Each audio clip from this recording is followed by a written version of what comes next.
allá de la Tierra.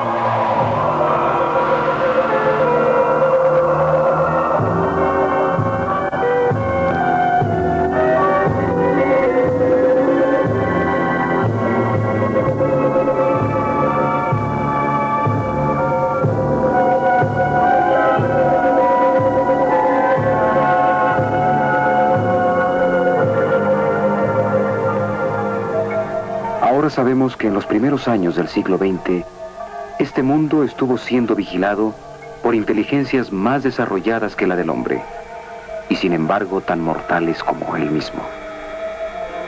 Ahora sabemos que como seres humanos, ocupados en sus variadas preocupaciones, fuimos escudriñados y estudiados, tal vez casi tan estrechamente como un hombre con un microscopio podría escudriñar las criaturas pasajeras que hormiguean y se multiplican en una gota de agua.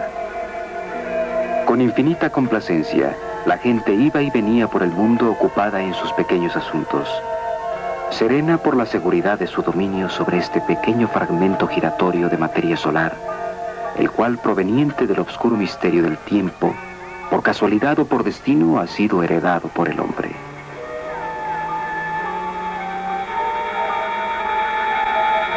Sin embargo, a través del inmenso golfo etéreo, mentes que son a nuestras mentes como las nuestras son a las bestias de la selva, inteligencias superiores, frías y poco benévolas, observaban esta tierra con ojos de envidia, y lentamente y seguras trazaron sus planes contra nosotros.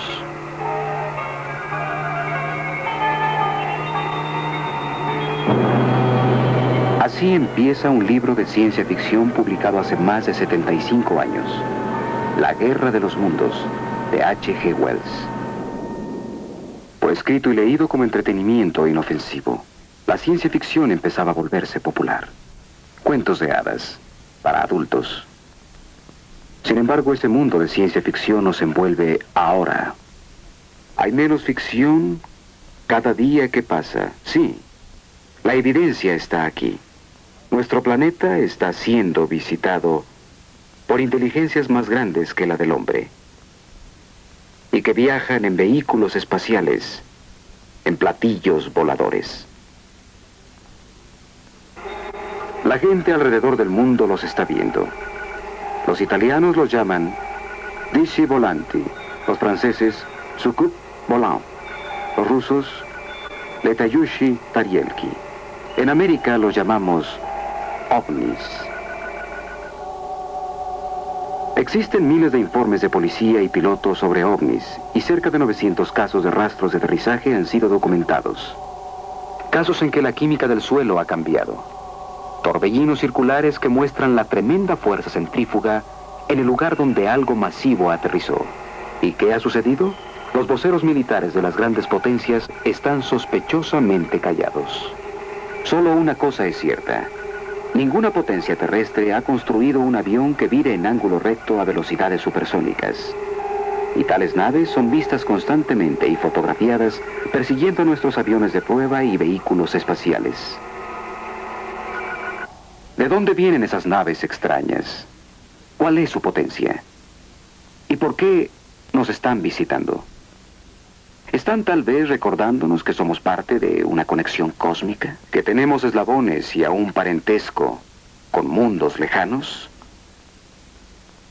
¿O están, como más y más gente cree, tratando de decirnos que el conocimiento que necesitamos para sobrevivir y crecer está aquí, en el planeta Tierra, escondido en nuestra ciencia y en nuestro pasado? Nuestro planeta está en crisis, y algunos dicen que esto ha pasado antes, hace mucho, mucho tiempo. En esa misteriosa tierra de leyenda, el continente perdido de la Atlántida. En la cuarta centuria antes de Cristo, Platón describió en sus diálogos una isla continente más allá de las columnas de Hércules, llamada Atlántida. Las antiguas tablillas mesopotámicas se refieren a una tierra destruida por la gran inundación. El libro del Génesis, el Corán, las leyendas mayas, la epopeya de Gilgamesh, todos hablan de esta floreciente civilización cuya ciencia, se ha dicho, sobrepasaba a la nuestra al momento de su destrucción. ¿Qué fue de la Atlántida?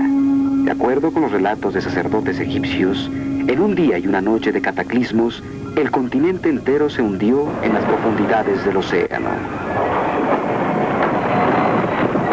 El físico ruso Immanuel Velikovsky ha sugerido que la Atlántida se volvió el continente perdido después de un desplazamiento del eje de la Tierra. El famoso psíquico Edgar Cayce creyó que por el mal uso de las potencias de la mente e interrumpiendo la evolución del planeta, la Atlántida se volvió víctima de su propia pervertida superciencia. ¿Y a la gente de la Atlántida qué le pasó? ¿Fueron destruidos todos? ¿O algunos sobrevivieron al Holocausto y emigraron por mar y aire a otras tierras? Algunos atlantes se refugiaron dentro del océano y establecieron un magnífico reino submarino que aún florece hoy en día. O tal vez con su avanzada tecnología escaparon al espacio exterior. O tal vez ellos, desde que el primer hombre dejó huellas en las paredes de las cuevas, han estado retornando en sus naves aéreas para observar cómo construimos la nueva Atlántida. ¿Qué evidencia existe de que el hombre mismo no fue el arquitecto de las grandes estructuras antiguas de la Tierra? ¿Verdaderamente recibimos nosotros un poco de ayuda de nuestros amigos del espacio? La Gran Pirámide de Giza tiene la altura de un rascacielos de 40 pisos y fue construida con 2,25 millones de bloques de roca, algunos pesando 12,000 toneladas. Bloques supuestamente transportados cientos de kilómetros por esclavos y bestias de carga. ¿Y qué hay del conocimiento necesario para la construcción de tal monumento? Nosotros sabemos ahora que la Gran Pirámide fue construida de cara al norte verdadero en el centro exacto del mapa terrestre del mundo. No el mundo conocido de 2575 años antes de Cristo, sino el mundo entero como lo conocemos ahora. La única forma en que sus arquitectos pudieron haber deducido tales cálculos hubiera sido mediante un reconocimiento de la Tierra desde lo alto, trazar un mapa global, proyectarlo extendido y luego trazar meridianos a través del centro de la Tierra. ¿Fue eso o la información les fue proporcionada por alguien más? Alguien capaz de efectuar un reconocimiento aéreo.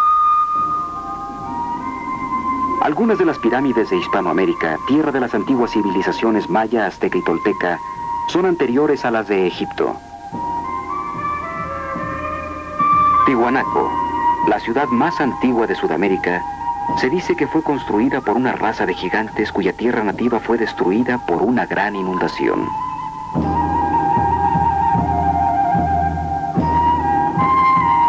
Los arqueólogos han descubierto asombrosas similitudes en arquitecturas y artefactos entre Egipto y Tiwanaku.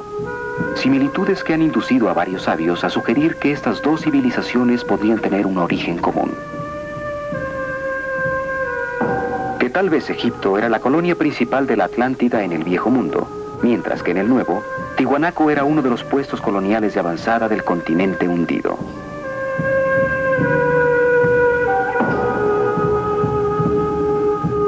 Los libros sagrados y el folclore de tierras muy alejadas, todos hablan de los días de cuando los dioses visitaron este planeta envueltos en nubes o transportados en ligeras carrozas. ¿Son las estatuas gigantescas de la isla de Pascua fieles representantes de antiguos astronautas o de gigantes de la Atlántida? ¿Y qué hay de Stonehenge, computador neolítico de los druidas?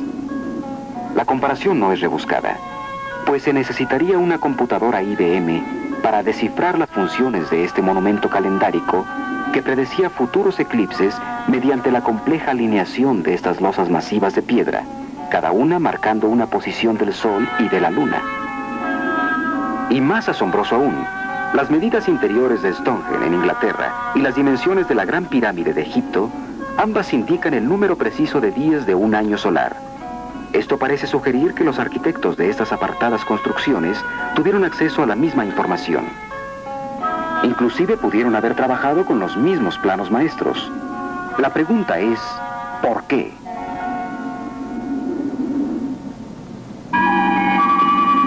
Imagínense un solo equipo de arquitectos viajando de continente a continente, empleando personas locales para construir puntos de apoyo de navegación, grandes faros que podrían ser vistos desde una nave orbitando el planeta Tierra.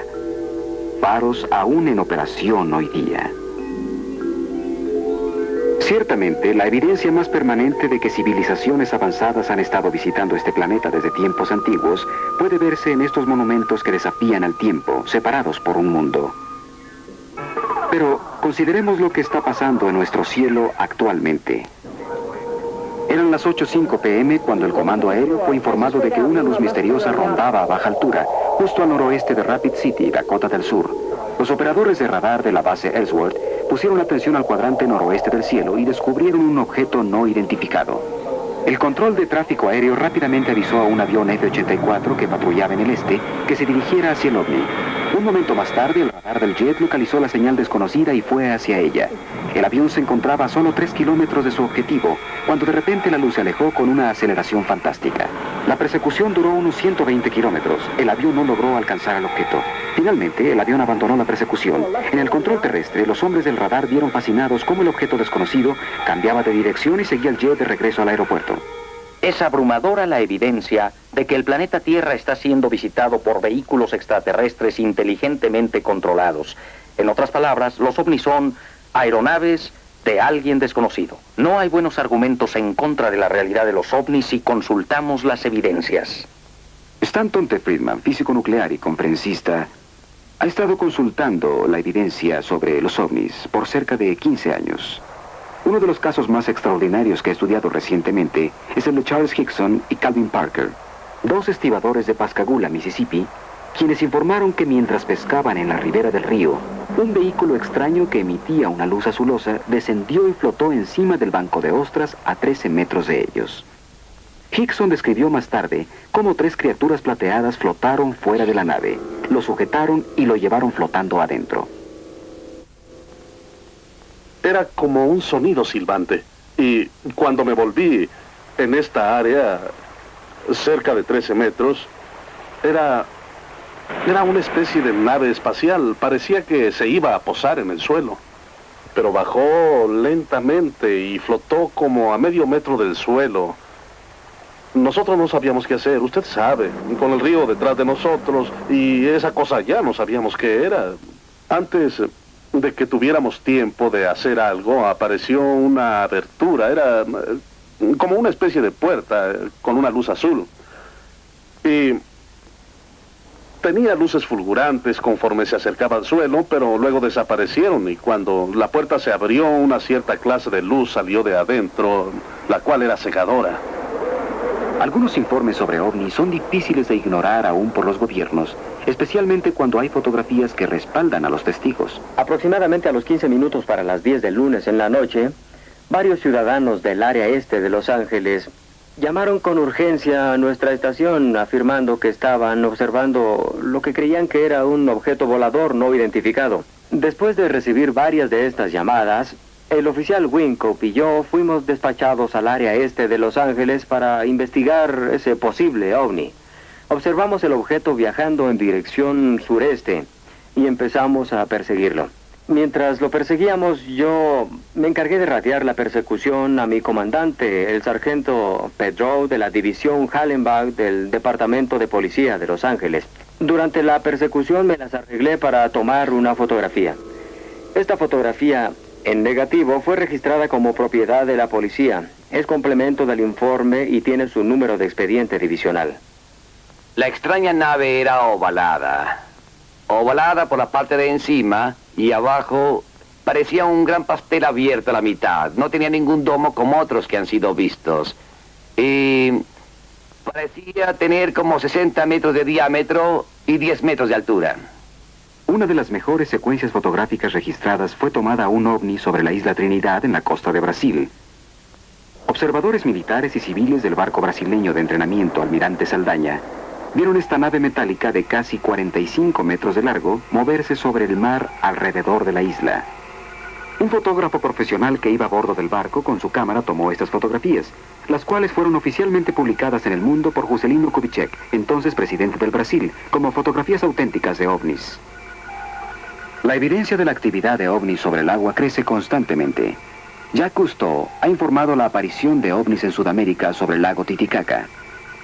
Thor Heyerdahl vio extrañas masas fulgurantes bajo el agua durante su famoso viaje en la Kon-Tiki.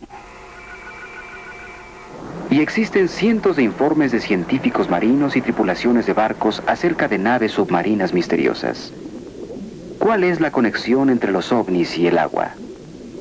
¿Están los extraterrestres usando los océanos de nuestro mundo como bases altamente desarrolladas para expediciones espaciales sucesivas?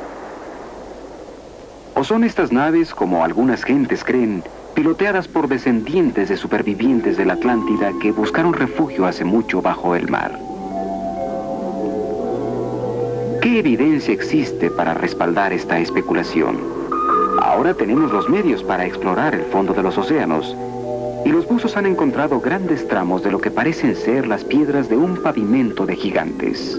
Piedras tan grandes como los bloques con que construyeron las pirámides, cruzando el lecho del océano en mitad del Atlántico. Los arqueólogos han encontrado los pasillos y pilares de un antiguo templo hundido en la costa de Bimini, en las Bahamas.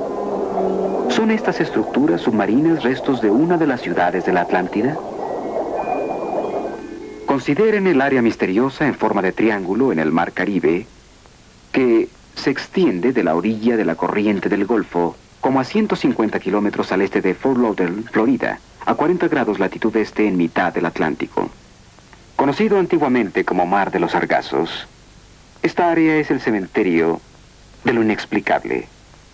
Es un lugar donde extrañas cosas pasan a las brújulas y extrañas cosas pasan al tiempo. A lo largo de los siglos, este cementerio húmedo ha reclamado galeones españoles, windjammers, vapores, supertanques, yates de recreo y aviones. Casi todos desaparecieron sin dejar huella, como si los tentáculos de algún monstruo mítico hubieran salido y los hubieran agarrado. Esta área es conocida ahora como el Triángulo de las Bermudas, o Triángulo del Diablo. El 5 de diciembre de 1945, 5 bombarderos Vengador, bajo el mando del teniente Charles C. Taylor, despegaron de la estación aeronaval de Fort Lauderdale en una misión de rutina. Vientos de superficie de 20 nudos, cielos claros, visibilidad ilimitada.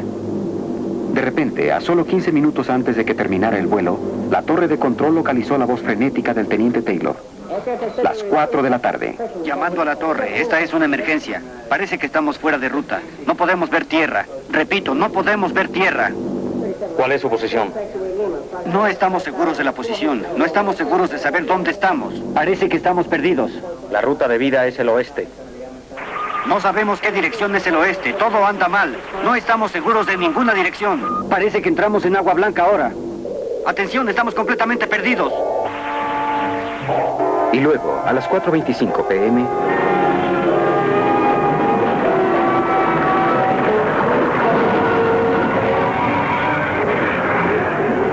después de oír, estamos completamente perdidos, silencio para siempre.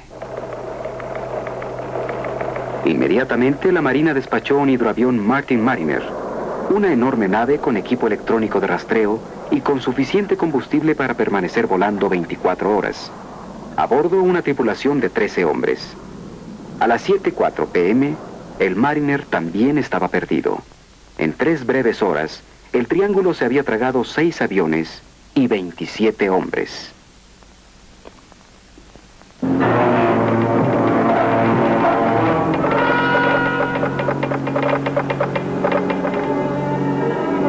Al amanecer del día siguiente, la mayor búsqueda de rescate por aire y mar nunca antes lanzada estaba en camino.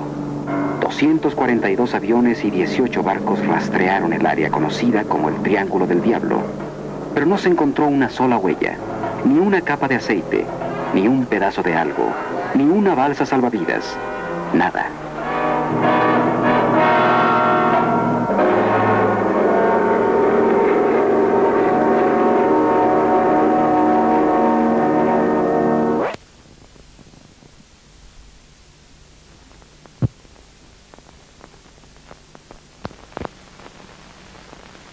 No hay una lista completa de víctimas del Triángulo del Diablo, pero solo la letanía de barcos perdidos se lee como una lista de invitados a una fiesta diplomática.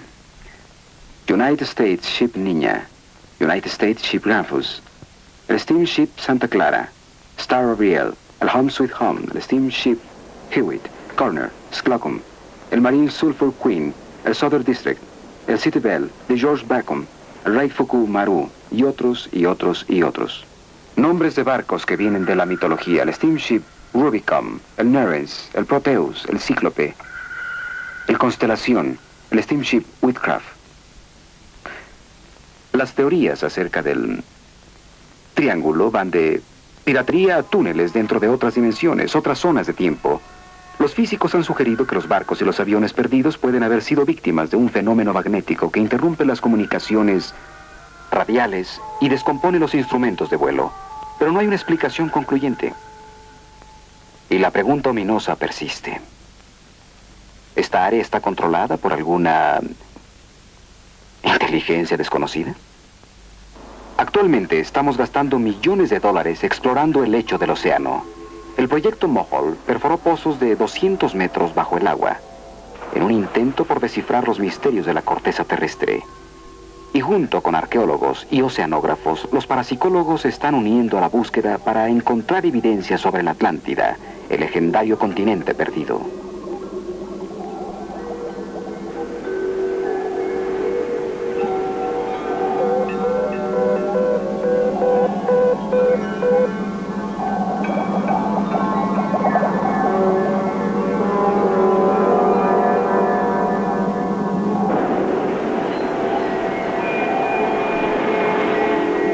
Los mitos de todos los países hablan de dioses y sirenas que salen del océano.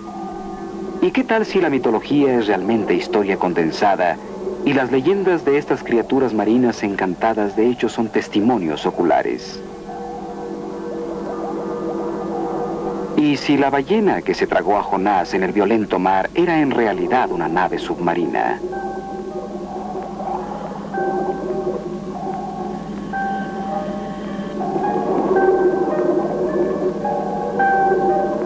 La colonización submarina puede ser una realidad en el futuro.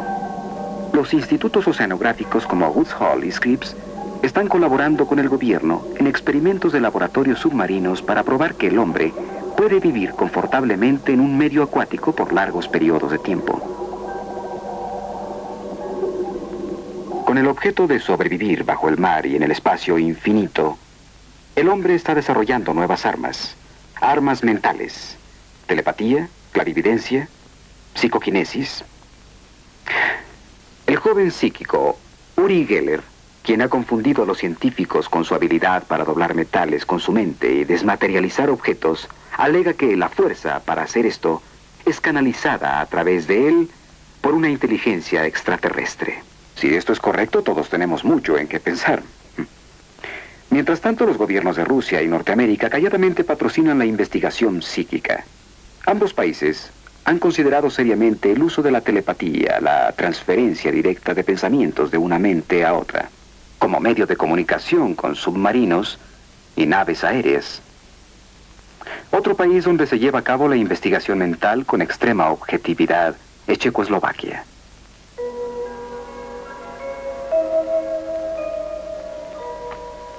Aquí, en un laboratorio checo, estamos viendo un experimento de telepatía. El sujeto está siendo inducido a un trance profundo de hipnosis con objeto de liberar el inconsciente para recibir el mensaje que le será transmitido.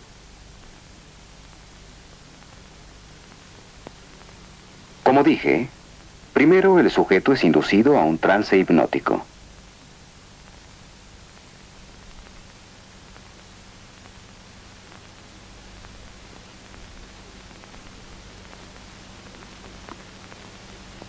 En este experimento es esencial que no haya interferencia externa, que la mente del sujeto esté clara para recibir el mensaje mental que le será enviado. Ahora, el experimentador, quien no es conocido por el sujeto hipnotizado, selecciona al azar un sobre que contiene el nombre de una especia. Pimienta. La prueba y luego trata de enviar mentalmente el sabor de la especia al sujeto hipnotizado. Ahora el científico le está diciendo, lo que yo pruebo, tú también lo probarás. ¿Qué es? La respuesta viene casi inmediatamente. Pimienta.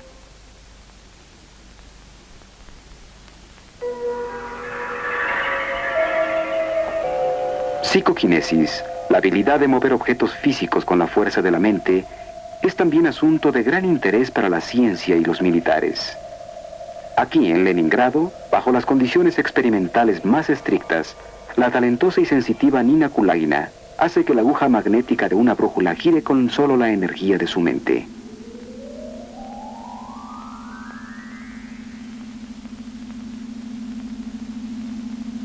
Los científicos rusos han encontrado que mientras se efectúa la demostración, el campo magnético que rodea el cuerpo de la señora Kulagina es solo 10 veces menos potente que el de la Tierra misma. Usando esta misma energía, la señora Kulagina también puede hacer que objetos no magnéticos, como estos palillos protegidos con una caja de plástico, vayan hacia ella a través de la mesa.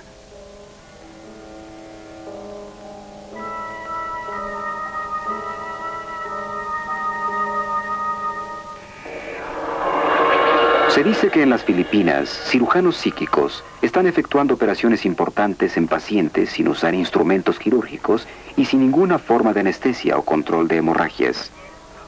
Sin embargo, la cirugía parece no ser dolorosa y la cicatrización sobrenatural tiene lugar casi inmediatamente. El más conocido de los cirujanos, Tony Akpoa, está quitando un tumor de la frente del hombre de negocios de California, Donald Westerbeck. Donald voló a las Filipinas después de que los médicos lo previnieron contra los riesgos involucrados en la cirugía tradicional. Aquí, en la propia voz de Westerbeck, oímos la descripción del resultado de su operación. Cuando vine a las Filipinas, dudaba mucho de todo este proceso, pero pensé que sería una vergüenza ser operado primero y averiguar que había algo de cierto en el fenómeno filipino. Cualquier cosa que resulte puede ser o no ser la clase correcta de tejido extraído. Bien puede ser simbólico, pero hace ya 2 años de la operación y los síntomas que eran progresivos rápidamente han desaparecido. Y yo sé que lo que haya pasado en las Filipinas tuvo un cierto efecto definitivo en el alivio que estoy sintiendo en mi cabeza.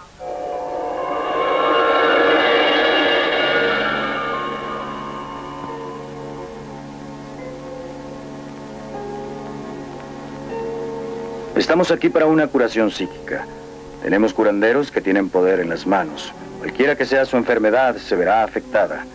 Algunos casos pronto, otros un poco después. Usted será sometido a sueños psíquicos. Usted debe ser sometido a sueños psíquicos. Ellos nos ayudarán a identificar cuál es su problema en particular.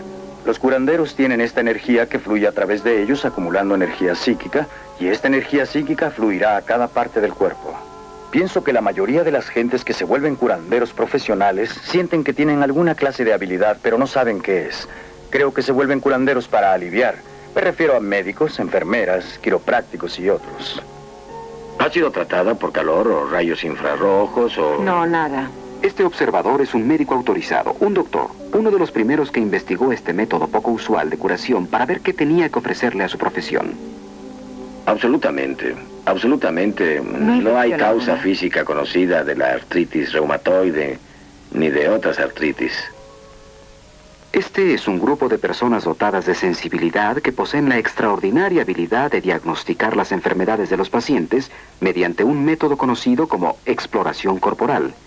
Ellos obtienen su evaluación de la posible enfermedad recibiendo vibraciones directamente de la persona enferma o sosteniendo algo que le pertenece. A veces hay transferencia efectiva de dolor de la persona enferma al diagnosticador.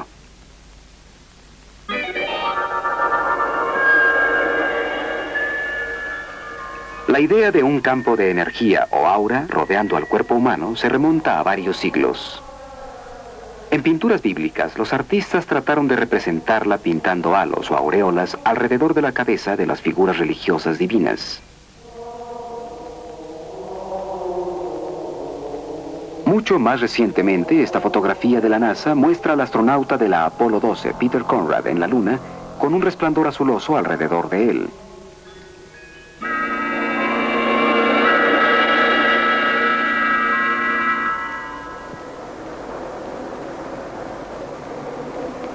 Una institución líder en investigación psíquica es la Universidad de California en Los Ángeles, en donde la psicóloga e investigadora doctora Thelma Moss está investigando con la fotografía Kirlian.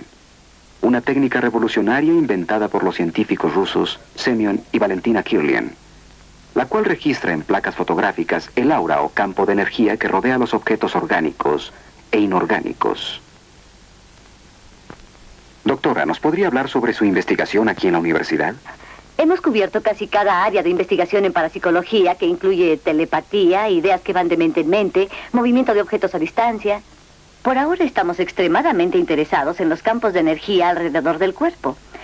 Probablemente el trabajo más fascinante que estamos haciendo por ahora tiene que ver con una técnica fotográfica que fue descubierta primero en la Unión Soviética llamada fotografía Kirlian, o simplemente fotografía eléctrica. Hemos podido lograr un material fascinante en cinematografía que me gustaría mostrarle ahora, si es posible.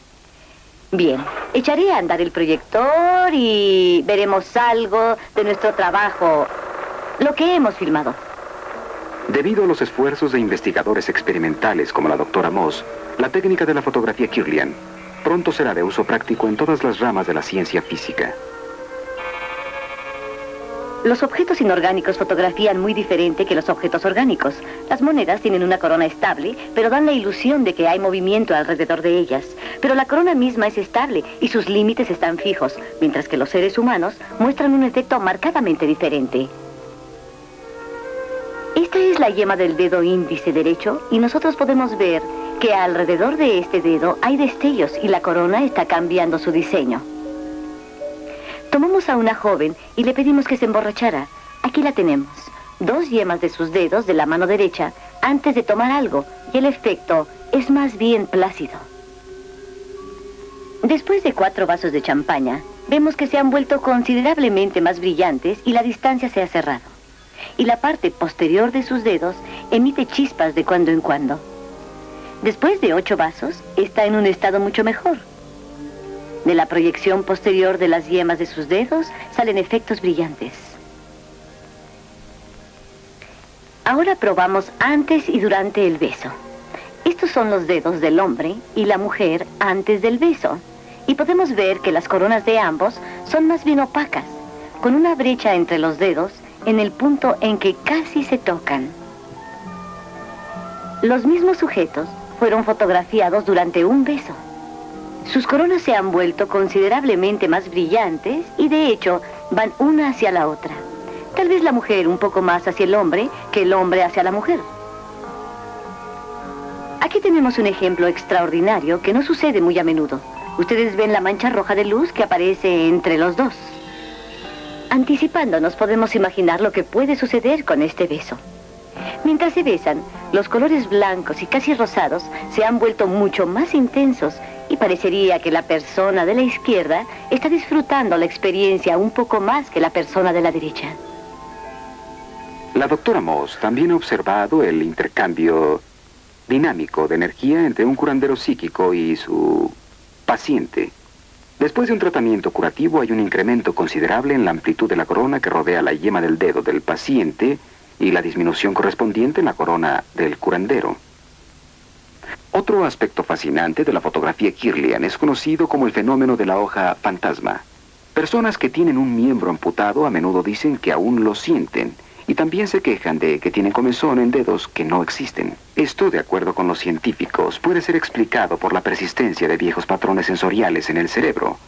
Pero por años los psíquicos han afirmado que ellos pueden ver miembros fantasmas unidos aún al cuerpo. Y ahora la técnica Kirlian respalda su afirmación. En el laboratorio de la doctora Moss, primero fotografiaron una hoja intacta. Luego cortaron una parte de la hoja y la fotografiaron de nuevo. Por corto tiempo, una contraparte fantasma de energía permaneció donde la hoja había sido cortada, formando un perfil luminoso completo de toda la hoja. Una de las cosas más dramáticas de la fotografía Kirlian es el efecto de la hoja fantasma. Aquí está una hoja, ha sido cortada en el lado izquierdo. Encendemos el equipo Kirlian poniendo un electrodo y aquí no vemos fantasma. Donde la hoja ha sido cortada, hay una especie de casco. Sin embargo, levantando el electrodo y volviéndolo a poner, se puede ver vivamente la brillantez del efecto fantasma.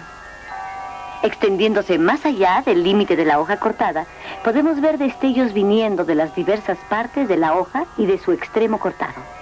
No podemos explicar el efecto, simplemente sabemos que existe y que podemos tomarlo. Cerca de 30% de las veces obtenemos este efecto fantasma. Doctor Amos, ¿ha investigado usted algunos otros tipos de fenómenos psíquicos? Me llaman frecuentemente. Los psicoterapeutas a veces me traen pacientes porque algunos tienen problemas. Una de las áreas más extrañas de todas es cuando somos llamados. Recibimos cientos de llamadas al año para averiguar acerca de casas encantadas. La gente piensa que sus casas están encantadas. Hicimos una extraordinaria investigación con interesantes resultados en una casa encantada aquí en Los Ángeles para la Sociedad Americana de Investigación Psíquica. No lejos de la universidad, también existe una casa encantada, habitada por el señor y la señora Rice, sus 5 hijos y un fantasma. Señor Rice, ¿cuándo se dio cuenta de que su casa estaba encantada? Fue en la víspera de la Navidad de 1969. ¿Usted oyó o vio algo?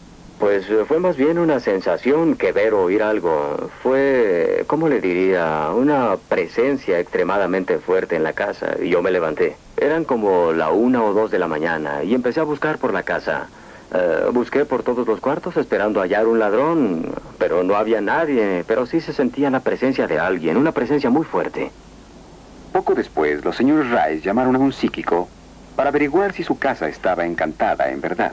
Y les dijo que el fantasma era el de un joven arquitecto que se había trastornado mucho y se había ahorcado escaleras arriba en el desván.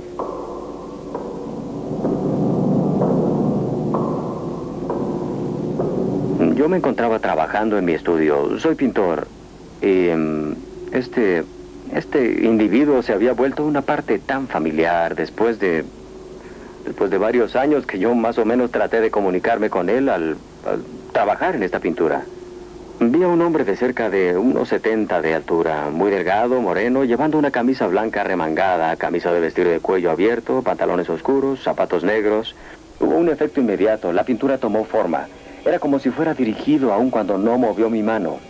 No es un retrato de cómo es él, más bien es una representación de su personalidad. La Sociedad de California de Investigación Psíquica vino a la casa de los Rice a investigar el caso.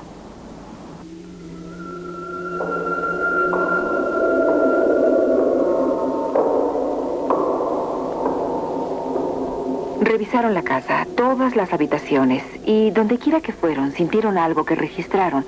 Sintieron una sensación muy fuerte de él arriba, donde se supone que se ahorcó. Había ruidos extraños subiendo y bajando la escalera, y parecía que alguien la subía y la bajaba.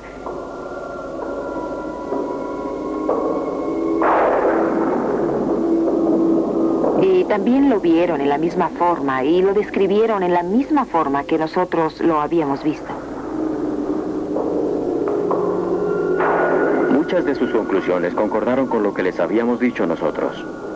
Aun cuando hay 5 niños, no hay problema de ninguna clase. Están muy conscientes de lo que ha pasado y realmente no los molesta. Están acostumbrados a la idea. Nunca le hemos tenido miedo y nunca nos ha molestado viviendo aquí. Y ya llevamos 5 años. Sinceramente nos ha divertido tenerlo como miembro silencioso de la familia.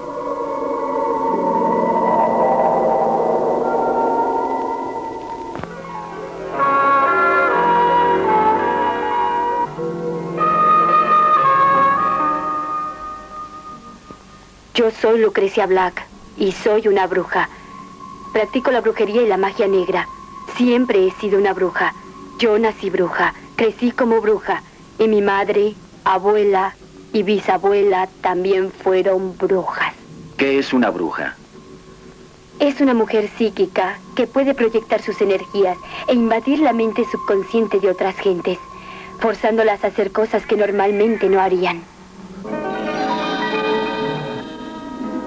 Este es el molino de las brujas en Inglaterra, en donde en la Edad Media las brujas practicaban sus aquelarres.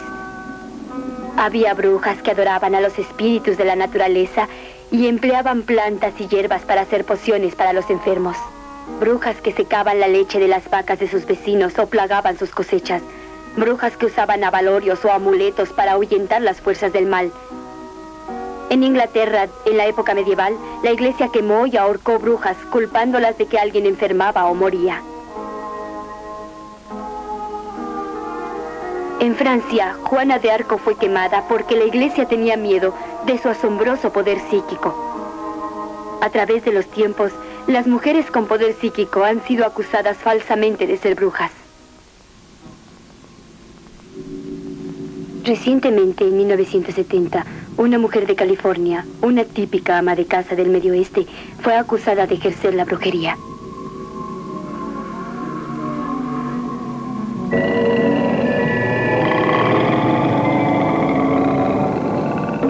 Por años hemos visto gentes acostadas en camas de clavos o caminando sobre filos de espadas y hemos pensado que es magia o truco. Ahora empezamos a entender que existe una línea delgada entre la magia y lo que llamamos la mente sobre la materia. La ciencia ha empezado a estudiar a quienes efectúan estos actos. Aquí en Hawái, miembros de una tribu antigua caminan descalzos sobre carbones encendidos sin sufrir dolor o daño en la piel.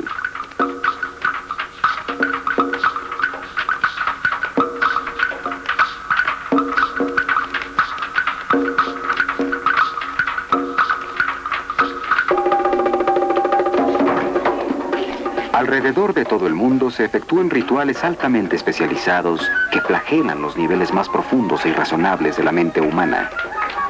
En Brasil, los cultos vudú aún florecen. Se efectúan ceremonias donde los sacerdotes vudú invocan a los espíritus de los muertos para que se venguen de los vivos. Sacrificios de animales, cánticos y batir de tambores incitan a la multitud casi hasta la histeria.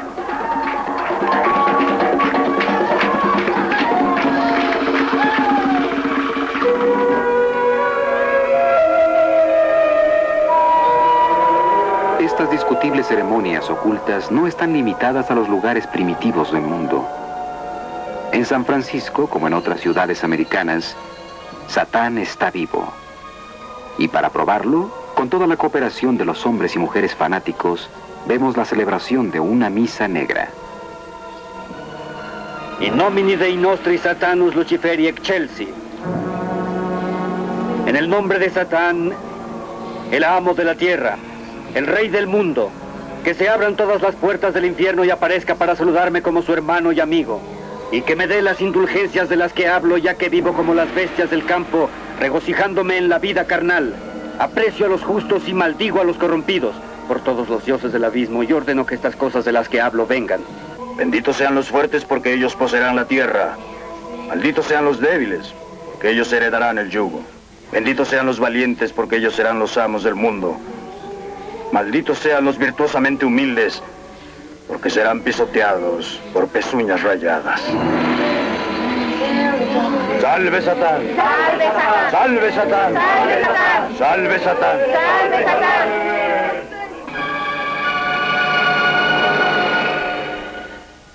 Algunos aún se permiten ser seducidos por el teatro de prácticas, de ritos oscuros y estériles. Pero la mayoría de nosotros estamos llegando a un nuevo y excitante futuro. Ahora existe una generación nacida en el conocimiento de que el hombre puede dejar la Tierra. Una generación preparada, aún ansiosa por contactos fuera de la Tierra. Y estamos empezando a explorar el espacio interior, a conocer el asombroso potencial psíquico de la mente humana. ¿Dónde encajan los ovnis en la nueva expansión de nuestro conocimiento sobre lo paranormal? Tal vez el reportero investigador Ralph Bloom, autor de Más allá de la Tierra, un libro acerca de contactos del hombre con los ovnis, podría contestar por nosotros. Señor Bloom, ¿qué piensa usted acerca de los ovnis? Pienso que debemos considerarlos como un ejemplo de la ley de Murphy. La ley de Murphy dice que si es posible que algo pase, pasará. Y no hay mucha duda que lo de los ovnis está pasando. Y que son objetos físicos reales, ocupando tanto espacio físico como tiempo. Pero los datos también implican que los ovnis pueden de hecho no estar volando aquí sobre vastas y enormes distancias, sino simplemente materializarse aquí. Funcionar como objetos físicos en nuestra atmósfera y luego desmaterializarse. He entrevistado pilotos militares cuya misión era lograr filmar ovnis. Hombres que han seguido y fotografiado ovnis y luego los han visto desaparecer. El profesor Chase Bruning de la Universidad de Mississippi ha señalado que la experiencia con un ovni se parece a un fenómeno psíquico. En ambos casos, basándose en las rígidas reglas de la ciencia, no deberían existir, pero aparecen y violan las conocidas leyes de espacio y tiempo y gravedad. Fantasmas y ovnis parecen tener mucho en común. Los fantasmas se materializan, parecen flotar y oscilar sobre el suelo. A menudo se comunican telepáticamente, luego se desmaterializan, tal como ha pasado con los ovnis y sus tripulaciones. Estos y otros fascinantes fenómenos como el tiempo perdido, teletransportación y curación espontánea, todo está asociado con las experiencias ocultas y de ovnis. Me inclino a creer como el astrónomo Allen Hynek, quien sugirió que podemos estar lidiando con una inteligencia que sabe más acerca del mundo físico que nosotros, más acerca del mundo psíquico y lo está usando. Señor Bloom, entiendo que fue a Pascagoula, Mississippi, solo 36 horas después de que Charles Hickson y Calvin Parker se encontraron con un ovni. Sí lo hice. Fue la primera vez que vi por mí mismo el aspecto profundamente perturbador de tal experiencia, no solo en los dos hombres, sino en todo el pueblo. Nada tan poderoso había pasado en Pascagoula desde que el huracán Camila golpeó la costa del Golfo. Y era imposible sentarse en el mismo cuarto que Charlie y Calvin y no poder creer que algo terrible les había sucedido a ellos. Me sujetaron. Uno me tomó de este brazo así y el que estaba de este otro lado también hizo lo mismo y yo parecí flotar a la misma altura del suelo que ellos. Luego entramos a la nave. Y ya dentro, cuando ellos lo soltaron, ¿vio mesas o sillas? ¿Usted recuerda lo que pasó? Sí. No vi mesas ni sillas ahí dentro, y no quiero decir que no las hubiera, lo que pasa es que la luz era casi cegadora y no pude ver nada.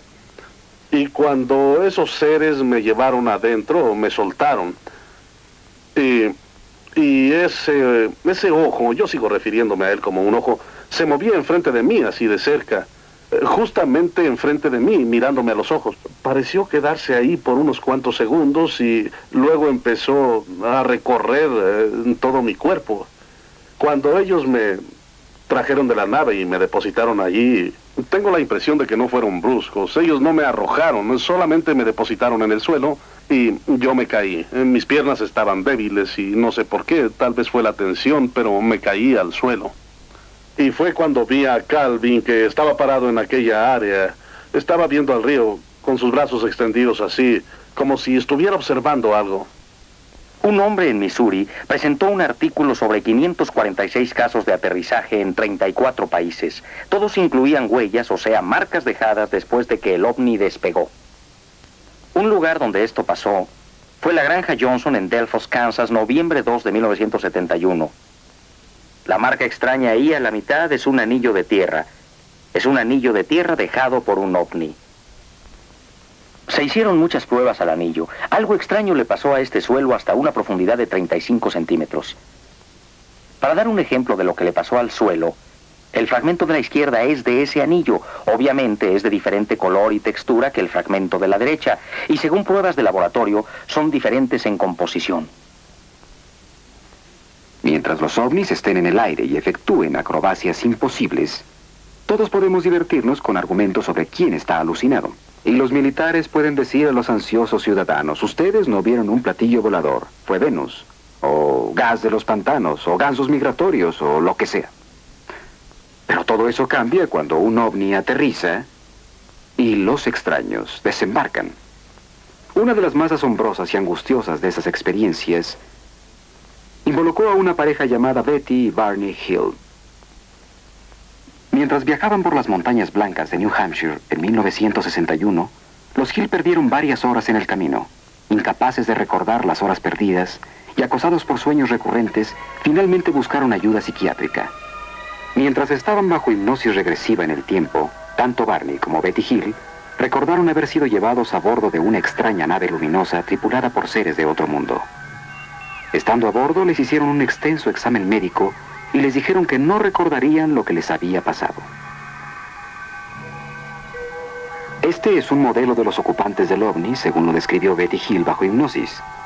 Tenían menos de 1,50 m de altura, piel grisácea, y se comunicaban mediante alguna clase de transmisión de pensamiento. En contraste, las criaturas que flotaron hacia Charles Hickson parecen haber sido servomecanismos o robots. Los oídos como clavos impulsaron al astronauta brigadier James McDivitt a sugerir que probablemente era una clase de dispositivo de radar avanzado. Otra versión de su apariencia. Este es un dibujo hecho por un artista, una composición basada en cientos de informes oculares.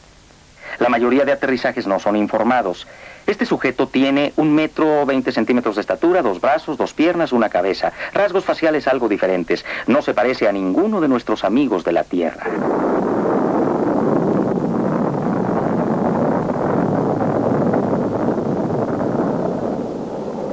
Sin embargo, hay comparaciones definidas de comportamiento.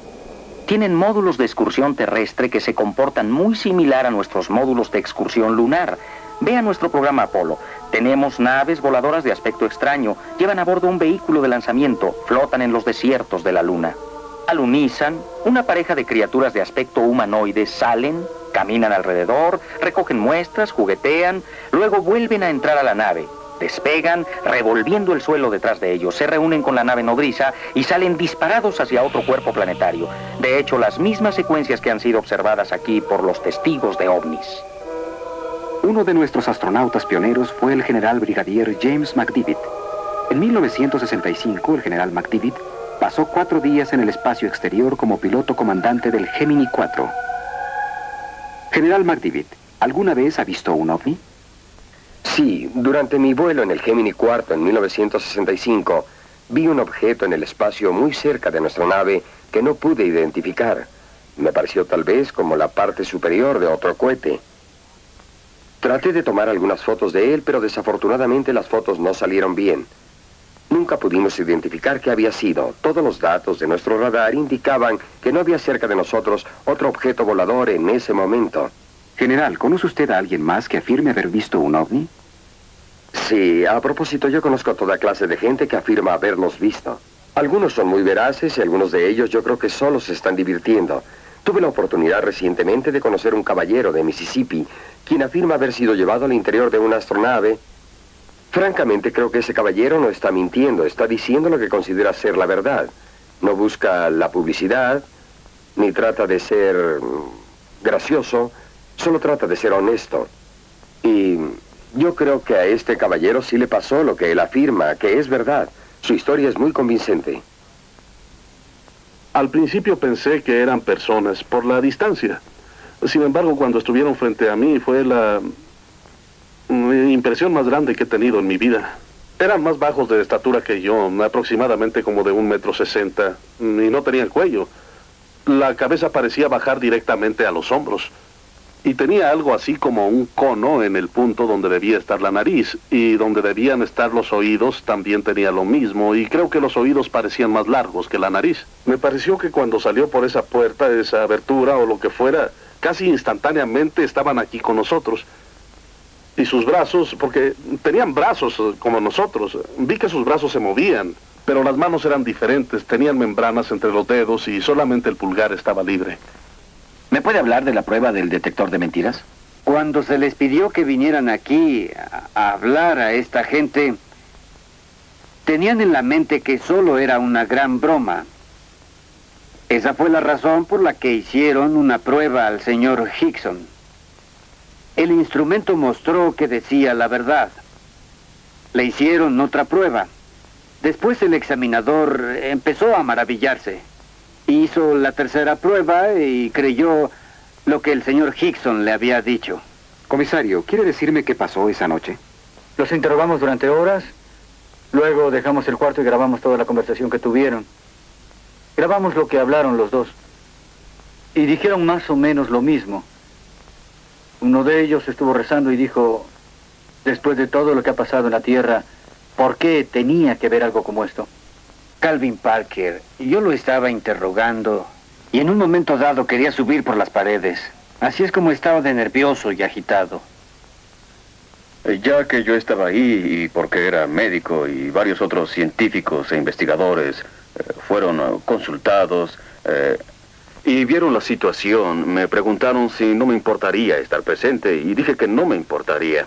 Y aun cuando era muy difícil para nosotros creer que una astronave aterrizó y esas criaturas tipo robots salieron y se llevaron a estas 2 personas dentro de la astronave, Estos dos hombres, en mi opinión, creen que vieron esto y han sido honestos informando lo que han informado. La historia de Charles Hickson no es única. Los ovnis primero aparecieron en las noticias en este país en 1947, cuando el piloto Kenneth Arnold vio 9 objetos en forma de disco desplazándose a alta velocidad de manera no convencional, como lo haría un platillo si lo rebotan sobre el agua. Un periodista que entrevistó a Arnold tomó el término platillo volador y se inició una vigilancia del cielo por un cuarto de siglo.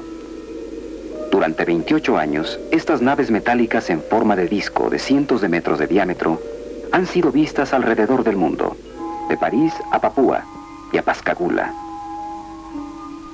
Aun cuando la ciencia ha fallado en dar una explicación de aceptación general sobre los ovnis, el asunto ha sido estudiado por el Congreso de los Estados Unidos. En 1968, el congresista J. Edward Rush, de Indiana, presidió el Simposium de Ciencias y Astronáutica sobre los ovnis. ¿Cree usted que los ovnis son astronaves de otro planeta? Bien, me abstengo de contestar la pregunta solo por esto. Yo no sé, pero mi imaginación me dice que tal vez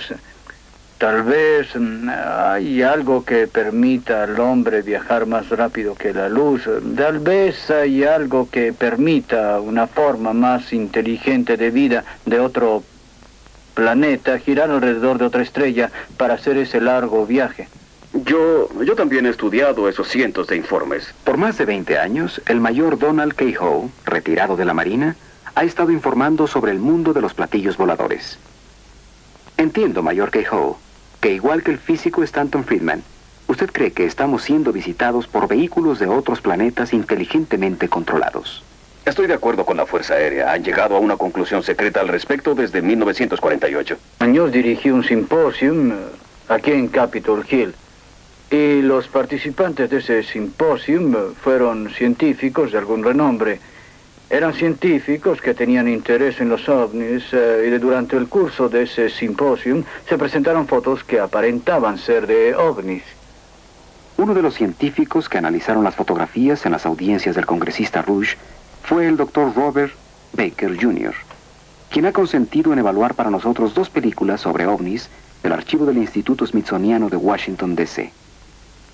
Vemos aquí la película de Montana de 1950, mostrando 2 objetos filmados por Nicolás Mariana de Great Falls, Montana. El fenómeno natural al que a menudo se atribuye el origen de estas imágenes es el reflejo de aviones. A menos que los aviones volaran a una velocidad fantástica e irreal, tendrían que estar muy cerca del observador para identificarlos como aviones, con objeto de justificar la clase de movimiento visto en la película. No acepto que estas imágenes sean aviones, reflejos de aviones, cometas u otros fenómenos naturales bien comprendidos. No sabemos si sean armas sofisticadas, todo el mundo lo niega. Nuestra propia nación niega que sean armas fabricadas aquí. Esta película fue tomada en 1952 por Delbert Newhouse, fotógrafo naval, cerca de Tremonton, Utah. Él estimó que había aproximadamente una docena de objetos metálicos formados por 2 platillos, uno invertido sobre el otro. La explicación oficial fue que los objetos eran una parvada de gaviotas volando alto. Pero el Dr. Baker tiene otra opinión. Las aves, como las gaviotas, simplemente no hacen cambios acelerados a altas velocidades como los mostrados en la película. También existen algunos datos meteorológicos que indican que no había condiciones que permitieran a las aves mantener el vuelo por largos periodos simplemente volando en espiral. Me parece más bien que se trata de algún fenómeno natural o es posiblemente algo del espacio exterior. Hay, sin embargo, otra teoría. El Triángulo de las Bermudas no es la única área en la cual los navegantes han sido confundidos por el comportamiento extraño de las brújulas magnéticas. Como todo niño de escuela sabe que algo extraño le pasa a la brújula magnética conforme se viaja a las regiones polares del globo. Los científicos han señalado al espacio, a la alta atmósfera y aún al Sol como responsables de esta anomalía magnética. Pero informes más fidedignos sugieren un misterio mayor. Una gran concentración de ovnis en el Ártico y en el Antártico ha conducido a algunos expertos a especular que estas regiones pueden servir como bases de aterrizaje de naves extraterrestres. Y aún ha sido sugerido que los platillos voladores, de hecho, emergen y vuelven a entrar al interior de la Tierra por puertas polares. y que el centro de nuestro planeta es su verdadero lugar de origen. En 1947, el contraalmirante Richard Byrd, al mando del Navy Task Force, voló 2.000 kilómetros más allá del Polo Norte, pero no como sería de esperarse sobre desiertos helados, sino sobre una gran extensión de montañas, lagos de agua fresca, ríos, vegetación verde y vida animal. Una tierra no registrada en ningún mapa.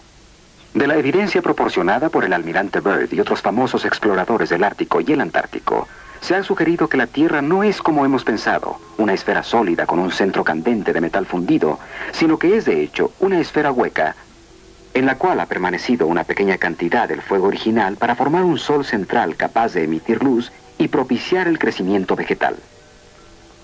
Inclusive se ha afirmado que los grandes mamuts, encontrados congelados en el hielo polar, no eran prehistóricos, sino animales del interior hueco de la Tierra que salieron a la superficie y murieron congelados. Los proponentes de esta teoría estiman que la costra de la Tierra es de aproximadamente 120 kilómetros de gruesa, con aberturas en las extremidades polares. Sugieren que el almirante Byrd y otros exploradores de hecho entraron por la abertura que conduce al interior de la Tierra, sin saberlo. Estos exploradores supusieron que aún viajaban por la superficie exterior, ya que la pendiente es gradual, y porque no podían ver el otro lado de la abertura, la cual está a cientos de kilómetros de distancia. Como un solo hombre, los científicos ridiculizan la teoría de la Tierra hueca. Ellos dirán que los únicos espacios huecos cerca de los polos se encuentran en la cabeza de los que creen en esa teoría. Pero algunas preguntas inquietantes permanecen sin contestación. ¿Cómo explicamos el efecto térmico, la presencia creciente de vientos calientes cuando se viaja al norte más allá de 70 grados de latitud? ¿Por qué esos vientos acarrean enormes cantidades de polvo negro? ¿Por qué polen de colores tiñe las nieves de rojo, verde y amarillo en miles de kilómetros cuadrados en el Ártico? ¿Por qué todos los icebergs están compuestos por agua dulce? ¿Y por qué los exploradores encuentran semillas tropicales, plantas y aún árboles flotando en el agua fresca de estos icebergs? ¿De dónde vienen todas estas cosas? Bien, la contestación a estas preguntas es obvia para cualquiera que crea en la existencia de una región inexplorada en el interior de la Tierra. Pero la teoría de la Tierra hueca no se limita a este planeta. En su libro, Un viaje al interior de la Tierra, Marshall Gardner habla sobre luces brillantes que se ven en los casquetes polares de Marte, Venus y Mercurio, y concluye que estos planetas también tienen huecos interiores y soles centrales.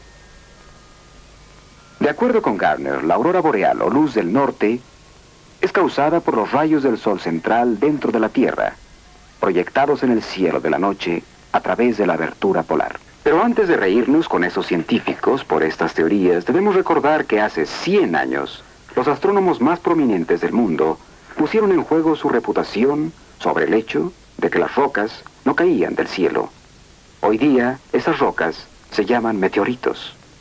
La ciencia, como cualquier cosa viviente, debe crecer. Y una de las nuevas preguntas cruciales para los científicos es cómo viajar a través del espacio.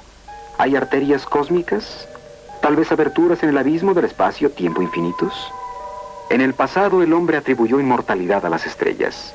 Ahora sabemos que las estrellas, igual que nosotros, nacen, crecen y eventualmente mueren. Al final de sus vidas, estrellas solo un poco más pesadas que nuestro Sol, de repente estallan en explosiones de supernova, volviéndose fulguraciones galácticas gigantes que se colapsan formando estrellas enanas blancas que luego se queman volviéndose enanas negras, cada una del tamaño de la Tierra.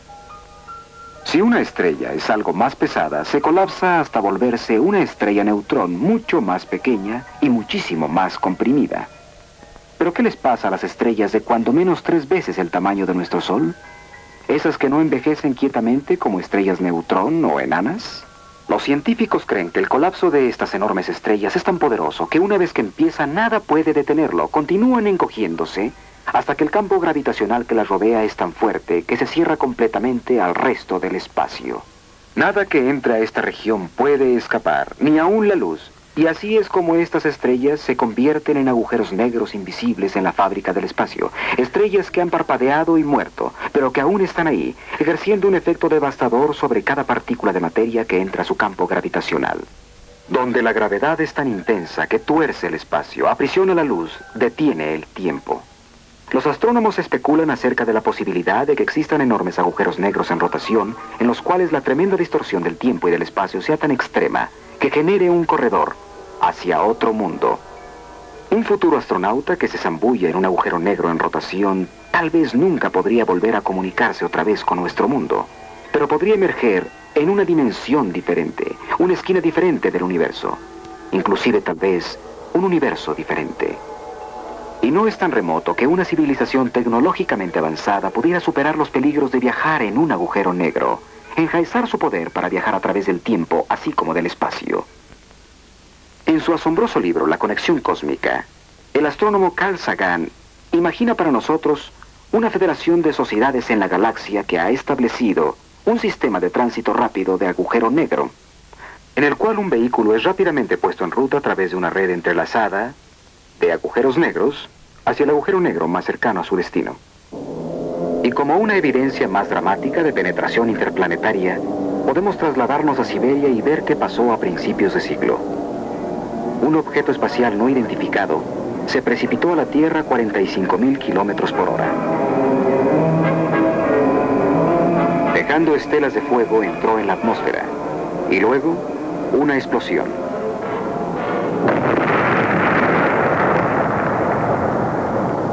Igual en fuerza a un estallido termonuclear. Un enorme hongo de fuego y humo. Una explosión como nunca antes registrada en la Tierra, que dejó trazas de radioactividad y árboles caídos en un área de 50 kilómetros a la redonda. Sin embargo, no hubo señales de un cráter. El 7 de enero de 1948, oficiales de la base Godman del fuerte Knox, Kentucky, observaron un objeto extraño pasando sobre ellos a alta velocidad. Minutos después, a las 2:30 p.m., a un escuadrón de caza P-51 que venía del sur, se le pidió que investigara el ovni. El capitán Thomas Mantell, jefe del escuadrón, dejó la formación y empezó a subir. A las 2:45, Mantell notificó a la torre que estaba a 15.000 pies. Tengo algo a la vista arriba y adelante de mí. Alguna clase de objeto metálico, pero no es un avión. Voy a 20.000 pies. A las 3:15, Mantell habló de nuevo. Está directamente delante de mí y va a la misma velocidad. Estoy tratando de acercarme. Fue la última transmisión del capitán Mantell. Todos los intentos por comunicarse con él fallaron. Una hora después encontraron su avión. Mantell estaba muerto. Su reloj destrozado se paró a las 3:18. ¿Están los militares en posesión de restos de metales retorcidos, de ovnis estrellados? ¿De los cadáveres de los tripulantes? No lo sé. No conozco las respuestas. Pero una cosa es cierta. Con los formidables recursos a su disposición, la milicia norteamericana debe tener la mejor colección de datos sobre ovnis en el mundo. Y realmente pienso que ya es tiempo que compartan esos datos con la gente. Debo decir que tengo algo de simpatía por los militares, especialmente la Fuerza Aérea, cuyo reino es, después de todo, el desierto y lejano azul. ¿Qué se hace cuando algo desconocido está penetrando al espacio y no se puede luchar contra él? La solución burocrática parece ser, cuando haya duda, clasifique. Pero también siento verdadera simpatía por la gente que es víctima de esta política. Gente cuya vida no será la misma porque tuvieron el valor de informar lo que vieron. Admito que han estado sucediendo cosas muy extrañas últimamente. Una de las más extrañas y perturbadoras es la aparición de enormes criaturas peludas que caminan paradas en 2 pies y han sido vistas frecuentemente en áreas donde se ha informado actividad de ovnis. En algún lugar de estos densos bosques acecha algo sobre cuyo origen y existencia la ciencia no puede dar una explicación terrena. Llamado Sasquatch en Canadá, Bigfoot en los estados del oeste, Fog Monster en Arkansas, Momo en Missouri y Skunk Ape en los pantanos de Florida. Estos fétidos gigantes, algunos de ellos de hasta 3 metros de altura, andan vagando por la maleza, arrancan árboles, invaden campamentos madereros y aterrorizan a los testigos.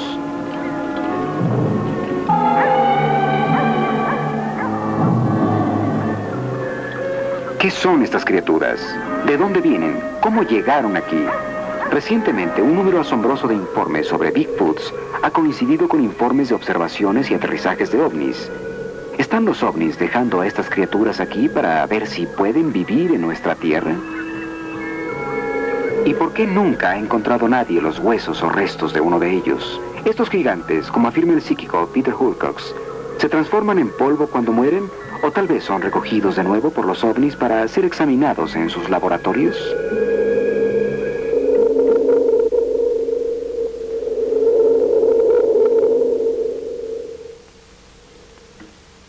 ¿Es un Bigfoot un mutante cósmico? Por increíble que esto parezca, estamos contemplando posibilidades aún más extrañas en nuestros propios laboratorios. En 1818, cuando Mary Shelley creó al primer varón, Frankenstein, la idea de un ser humano fabricando a otro era pura fantasía. Ahora lo inconcebible se ha hecho casi una realidad, ya que los científicos del mundo investigan en el nuevo y ominoso campo de la ingeniería genética. Mediante un proceso conocido como cloning, se puede reproducir genéticamente copias idénticas de un organismo individual.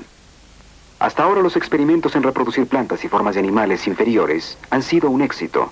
El camino está abierto para experimentos similares con células humanas. En la Universidad de California, en San Diego, el Dr. Walter Desmond lleva a cabo investigación en cloning. En este laboratorio trabajamos con una variedad cultivada de células fertilizadas. Estas células se originan en varios tejidos del cuerpo, los cuales pueden crecer esencialmente por siempre en recipientes de cultivo. El material de que partimos, el tejido animal, está hecho de un número de diferentes clases de células. Como a menudo estamos interesados en estudiar un solo tipo de célula, es deseable tener cultivos que vengan de una célula única. Esperamos entonces que todas las células de ese tejido sean idénticas. Eso se logra mediante cloning, poniendo un número muy pequeño, inclusive una célula en un recipiente de cultivo, permitiendo que las células crezcan en forma individual. Las colonias que provienen de donde originalmente había una pueden ser aisladas y estudiadas, con la seguridad de que todas las células son de origen idéntico. Aún existe alguna duda de si las células de animales superiores tienen este potencial. En la Universidad de Indiana, la doctora Janice Brothers ha estado trabajando extensamente en el desarrollo de formas animales inferiores, como la salamandra, de una fuente paternal única. Así que el nuevo espécimen de salamandra crece y se convierte en gemelo idéntico, una generación obtenida de uno solo de los padres. Estos ajolotes son un tipo de salamandra provenientes de un lago de México. El ajolote es útil a los científicos porque muchos mutantes de este animal han sido estudiados. El desarrollo de cada característica del cuerpo es controlada por genes. Un cambio en un gene se llama mutación. Algunas de las mutaciones que se han encontrado en los ajolotes afectan el desarrollo de los ojos, corazón, patas, sistema esquelético y la pigmentación. Los ajolotes dorados y blancos son animales con mutación en la pigmentación. Los 4 ajolotes oscuros y grandes que nadan en el acuario son un clon de trasplantes nucleares, obtenidos trasplantando el núcleo de una célula de un embrión normal en un huevo que tiene un citoplasma anormal.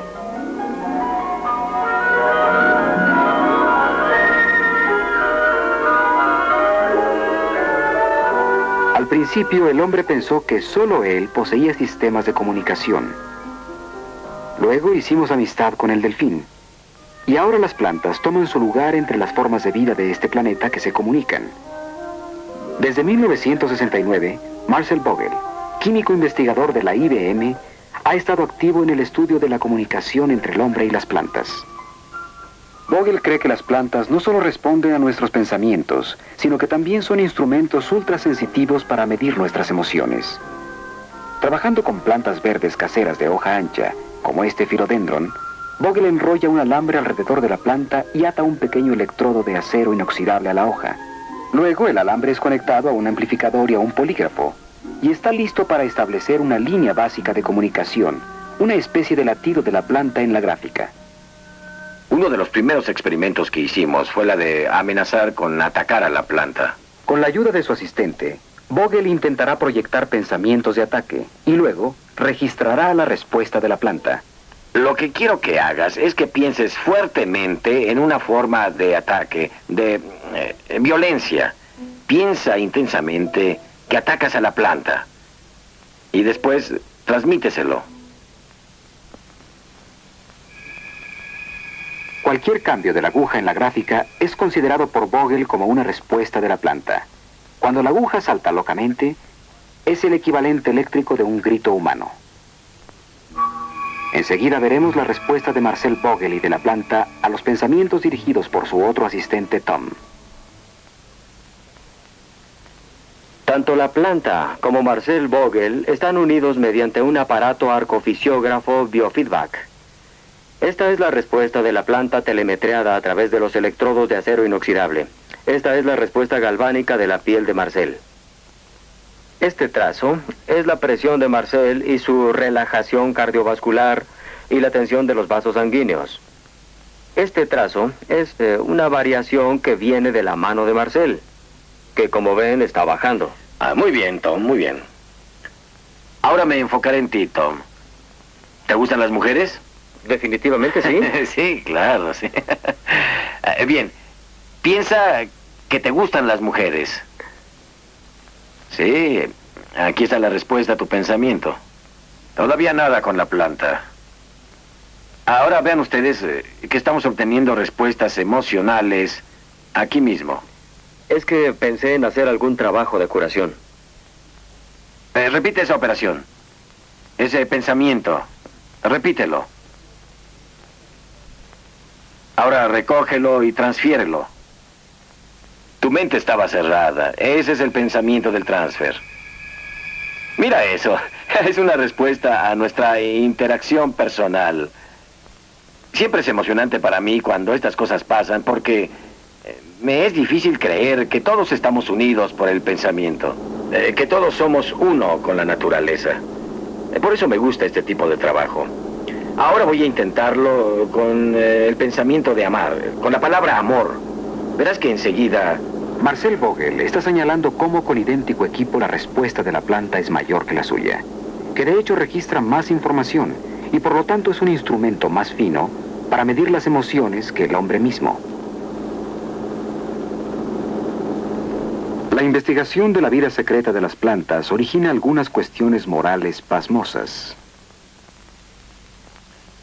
¿No deberemos, por ejemplo, cortar rosas en nuestros jardines? ¿Deberemos comer solo vegetales que han tenido muerte natural? ¿Y qué es natural cuando hablamos de la muerte? La raza humana ha andado un largo camino desde que Fausto vendió su alma al diablo. Ahora estamos listos para negociar con la muerte, a tratar a la muerte como una enfermedad, y una enfermedad curable. En marzo de 1963, biólogos de la Universidad de Oklahoma confirmaron que las células dérmicas de la princesa egipcia Mene estaban intactas y, en efecto, vivas. Sin embargo, la princesa ha estado muerta desde hace miles de años. Los antiguos sacerdotes egipcios sabían mucho de los secretos sobre la preservación de la vida, secretos que ahora estamos por redescubrir mediante una rama tan nueva de la ciencia que la mayoría de la gente nunca ha oído hablar de ella. El nombre es criónica. La criónica es un programa para alargar la vida.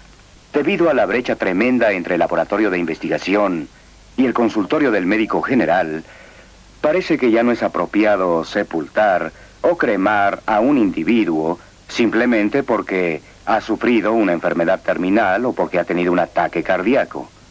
De hecho, podemos hacer más utilizando los nuevos desarrollos y avances de la ciencia llamada criología. La criónica se refiere a morir y a la muerte como una enfermedad, fenómeno natural, pero no necesariamente incurable. ¿Cómo cura a un paciente de la muerte? Bajo condiciones ideales, un paciente está en el hospital y segundos después de cesar los latidos, se firma un certificado que constituye la muerte legal. Inmediatamente la temperatura del cuerpo del paciente debe ser reducida a 0 grados centígrados lo más pronto posible. Esto se logra usualmente poniendo el cuerpo del paciente en un baño frío, reduciendo rápidamente la temperatura.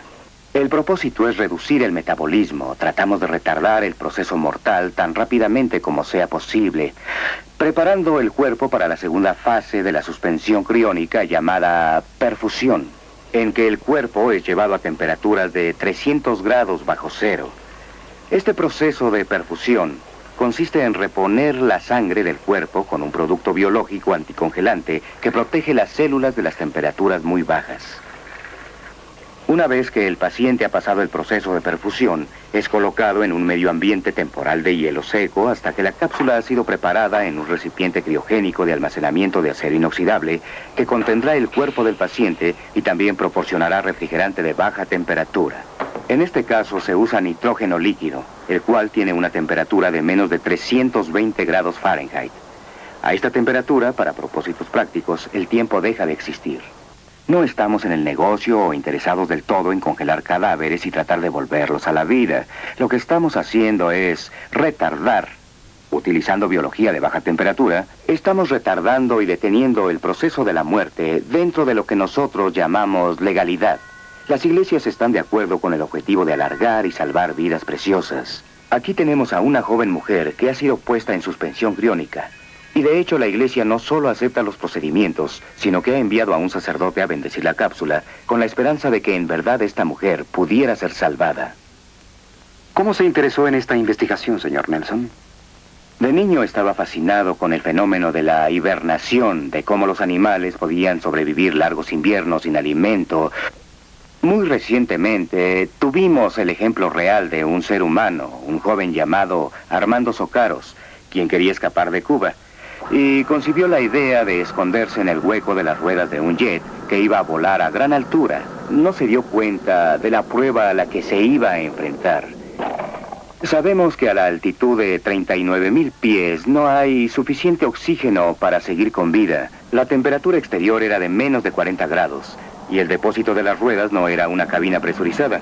Cualquiera de estos factores podía y debía haberle quitado la vida.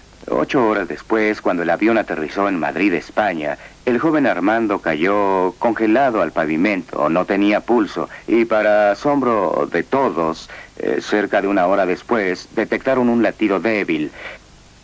Varios días después estaba casi recuperado y 56 días más tarde dejó el hospital ya sano. Científicos de todo el mundo vinieron a examinar al joven y se maravillaron de lo que hizo, porque de acuerdo con la ciencia era imposible y llegaron a la conclusión de que Armando Socaros fue el primer caso artificialmente inducido de hibernación humana. En los últimos años, la NASA ha gastado millones de dólares en investigación sobre hibernación, como posible ayuda en viajes espaciales. Personalmente creo que será muy valiente el primer hombre que acepte ser congelado vivo y luego ser enviado en un cohete a Marte. ¿Puede decirme si es posible, señor Nelson, que la gente sea crónicamente suspendida estando aún clínicamente viva? No, no se puede hacer legalmente hoy en día, en mi opinión. Con frecuencia tenemos peticiones de pacientes desahuciados, que sufren terriblemente de cáncer u otra enfermedad y quisieran que sus cuerpos fueran suspendidos criónicamente antes de sufrir los estados finales de la muerte y la agonía y demás. Sin embargo, no es posible por la definición legal de la muerte. El proceso no puede empezar hasta que cesan los latidos. Pero definitivamente sería para ellos una ventaja biológica y médica. Y espero que algún día podamos aplicar estos procedimientos a pacientes que estén en un estado de salud crítico, si eso es lo que desean. Para algunos esto podría ser uno de los más horrendos. Y otros aún podrían decir escalofriantes desarrollos de la revolución biológica. Pero no creo que sea tan amenazante o angustioso en su implicación para el futuro como es el cloning. Una vez leí a un ensayista francés quien sugirió que cuando los hombres están a punto de crear la vida, Dios regresa a la tierra, sonríe irónicamente y anuncia: hora de cerrar, caballeros, por favor. No hace mucho, el concepto de lograr un organismo completo de una célula sexualmente en un laboratorio hubiera parecido imposible. Pero los científicos ya pretenden lograr la vida humana mediante duplicación. Richard Siegel, profesor de genética de la Universidad de California, está de acuerdo en discutir con nosotros algunas de las implicaciones sociales, políticas y éticas si la ciencia interfiere con la evolución. Doctor Siegel, ¿es probable en su opinión que el hombre duplicado sea una realidad en un futuro cercano?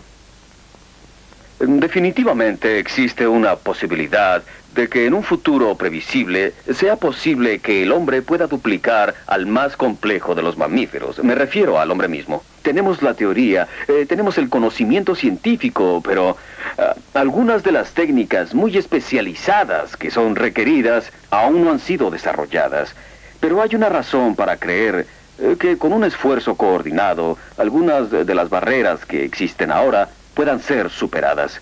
Si la duplicación humana fuera finalmente lograda, y de nuevo vuelvo a enfatizar que aún no lo ha sido, creo que originaría algunos problemas éticos notables a toda la humanidad.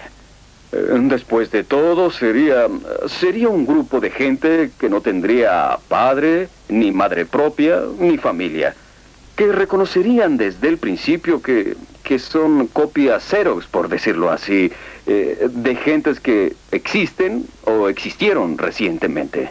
Y luchar contra esto a través de sus vidas sería, desde luego, el problema más difícil al que finalmente tendrían que enfrentarse, ya sea psicológicamente o psiquiátricamente. Eso no lo sé. Sinceramente, a mí no me gustaría hacer una copia Xerox. Ciertamente, la duplicación traerá también algunos problemas prácticos al hombre. Por ejemplo, uno podría pensar inmediatamente en un dictador, quien duplicaría para él una fuerza de combate superior.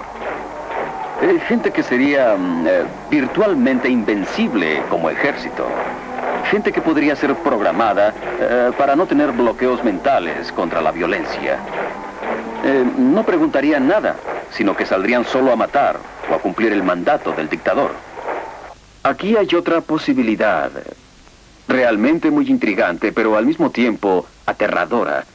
Podemos imaginarnos que un individuo muy rico y poderoso podría tener preparada una docena de duplicados de él mismo. Estos podrían ser almacenados para poder ser usados después como partes de repuesto.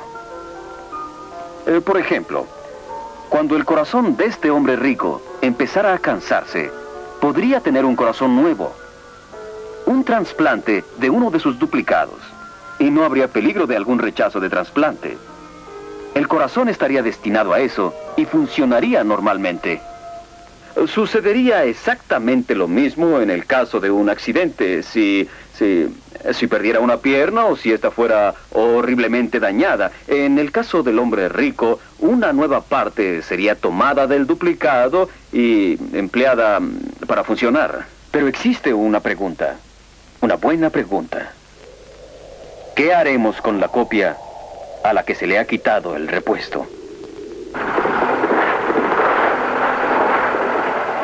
¿Qué haríamos en verdad con todas esas piezas y partes de casi personas? ¿Cómo llamaríamos a los desechos? ¿Se ha vuelto el hombre muy arrogante? ¿Creemos que no hay ya nada que la ciencia y la tecnología eventualmente no puedan resolver? ¿Somos en verdad los nuevos Atlantes? El reto que confrontamos es tan enorme como excitante.